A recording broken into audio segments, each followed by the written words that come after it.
श्री शिव महापुराण के अंतर्गत द्वितीय संहिता जो कि रुद्र संहिता है, इसे सृष्टि खंड के नाम से भी जानते हैं। तो ये अध्याय दूसरा है। इसमें वर्णन है नारद मुनि की तपस्या, इंद्र द्वारा तपस्या में विघ्न उपस्थित करना, नारद का काम पर विजय पाना और अहंकार से युक्त होकर ब्रह्मा, विष्णु और रुद्र से अपने तप का कथन।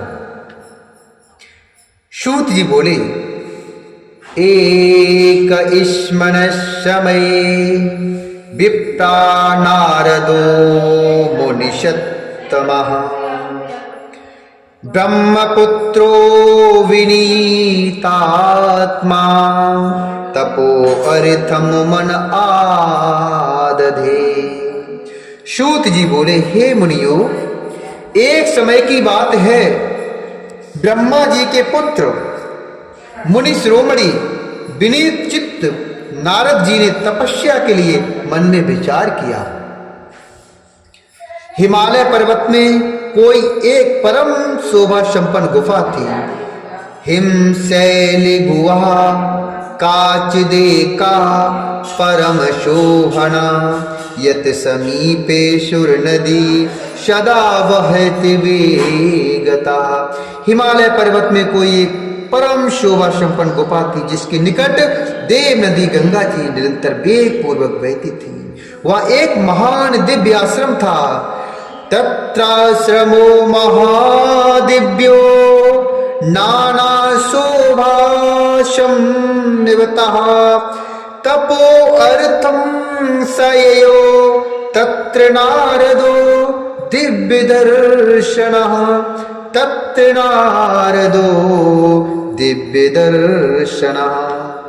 वहाँ एक महान दिव्य आश्रम था जो नाना प्रकार की शोभा से शोभित था।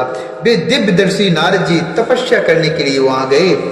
उस गुफा को देखकर मुनिवर नारद जी बड़े प्रसन्न हुए और सुदीर्घ काल तक वहां तपस्या करते रहे। उनका अंतःकरण शुद्ध हुआ। वे दृढ़ता पूर्वक आसन बांधकर मौन हो प्राणायाम पूर्वक समाधि में स्थित हो गए।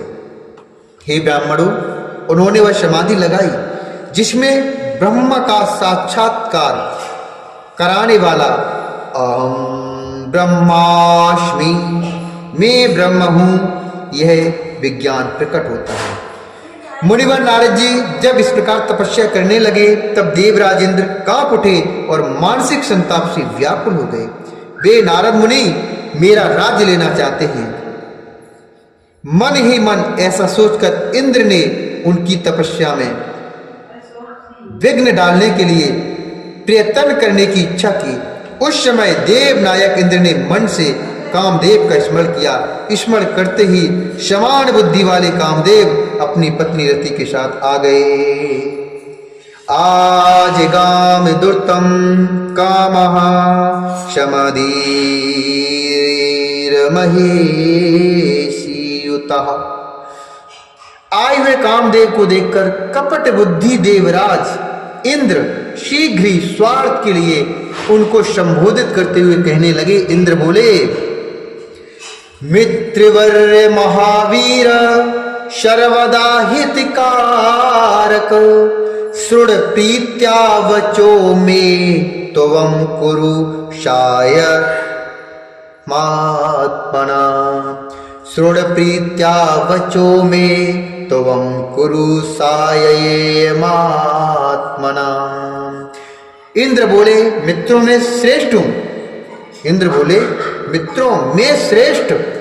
हे महावीर, हे सर्वदा हितकारक, तुम प्रेम पूर्वक मेरे वचनों को सुनो और मेरी सहायता करो। हे मित्र, त्वद्बलान मे बहुनांच तपो गर्भो विनाशितः मद्राज्ये स्थिरता मित्र त्वदनुग्रहतः सदा। हे मित्र, तुम्हारे बल से मैंने बहुत लोगों की तपस्या का गर्व नष्ट किया है। तुम्हारी कृपा से ही मेरा यह राज स्तर है। पूर्ण रूप से संयमित होकर दृढ़ निश्चयी देवसी नारद मन से विश्वेश्वर भगवान शंकर की प्राप्ति का लक्ष्य बनाकर हिमालय की गुफा में तपस्या कर रहे हैं। मुझे यह शंका है कि तपस्या प्रसन्न ब्रह्मा से वे मेरा राज्य ही ना मांग लें। मुझे इस बात का डर है। आज ही तुम वहां चले जाओ और उनकी तपस्या में विघ्न डालो। अधैवो गच्छि तत्र त्वं तत्पो विघ्न माचर। इंद्र से ऐसी आज्ञा पाकर वे कामदेव वसंत को साथ लेकर बड़े गर्व से उस स्थान पर गए और अपना उपाय करने लगे। उन्होंने वहां शीघ्र ही अपनी सारी कलाएं रच डाली। वसंत ने भी मदमत होकर अनेक प्रकार से अपना प्रभाव प्रकट किया। हे मुनिवरों, कामदेव और वसंत के अथक प्रयत्न अर्थात अथक प्रयास करने के बावजूद भी नारद मुनि के मन में नारद मुनि के चित्त में विकार उत्पन्न नहीं हुआ। महादेव जी के अनुग्रह से उन दोनों का गर्भ चूड़ हो गया।